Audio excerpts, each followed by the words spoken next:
Hi and welcome back to another video, question 7 of the November 2012 Namibian Senior Secondary Certificate, and this is paper 1 of the higher level mathematics.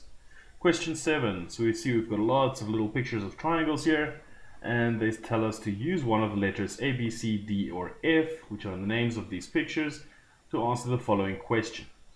Which triangle is T mapped onto by a translation? Okay, so to do this, just for a bit of extra visual aid, I'm just going to draw this triangle. I'm going to start over. I'm going to draw this triangle here and then move it around, do translating and rotating and that kind of thing to see what works for us. Alright, so a translation, that means you just move the triangle. You don't change its size, you don't change its orientation, you just move it around. So let's see, what will it fit onto if we just move it around? Not that one, no. Yes, this one will work, right? So we can write down, this will be triangle F. Again, write on the translation vector. Okay, so how far did it move? Okay, we move right and left and up and down. So this triangle, did it move right or left from here to here? Well, it moved right? How far did it move right?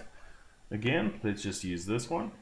So we see it goes 1, 2 spots right, and then 1, 2, 3, 4 spots down. So 2 right and 4 down. Okay, so that's 2 right, so that's positive 2, 2 right and 4 down. So down gets a negative sign. Down and left are negative, up and right are positive.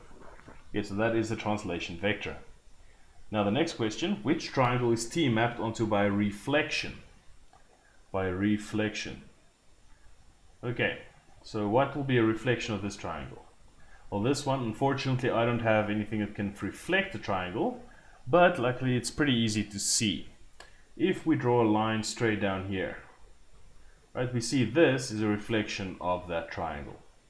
Because if we move from this point 1 to here, and another 1 in that direction, we get this point, which corresponds.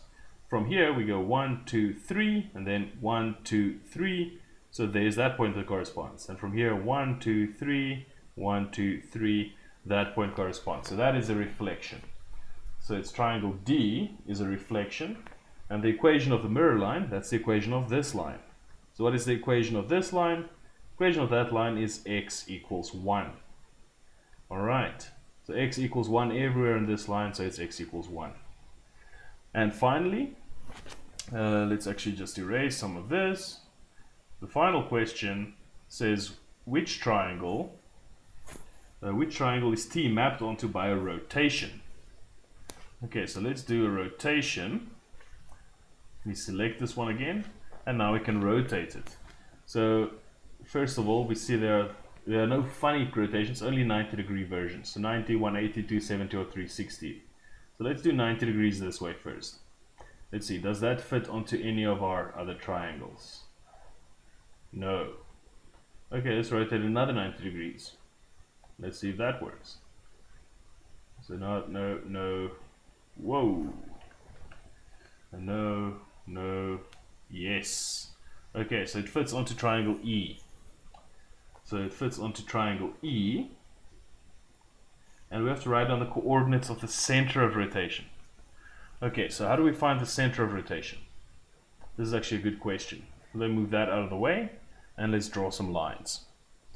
Okay, so what we want to do, the two triangles, T and E in question, we connect any 2 of the points, so those 2 correspond, and let's say these 2, right, they correspond. So that's step 1. Now the second step is we want to draw the perpendicular bisector of each of those lines. Okay, so what's halfway between this point? So that's 1, 2, 3, 4, 5. So 2.5 spots, right? 1, 2.5. So right there, we want to draw a perpendicular bisector straight through there. Okay, and then we want to do the same thing for the other line. So this has 1, 2, wait.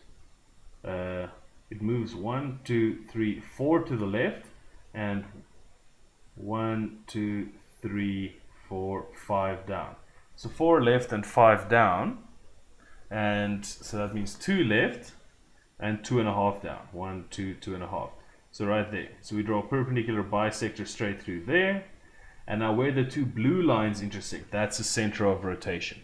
So in this case, the center of rotation right there is exactly the same as what it would have been if we just crossed these two lines. But that won't always be the case. So it's where the two blue lines, two perpendicular bisectors of the connecting lines, where they intersect. Okay, and this point here, the x value there is 2. And what is the y value? The y value is negative a half. Negative a half. Alright, and that is it for this question, I think. Yep, next question is question 8, so I'll see you soon for question 8.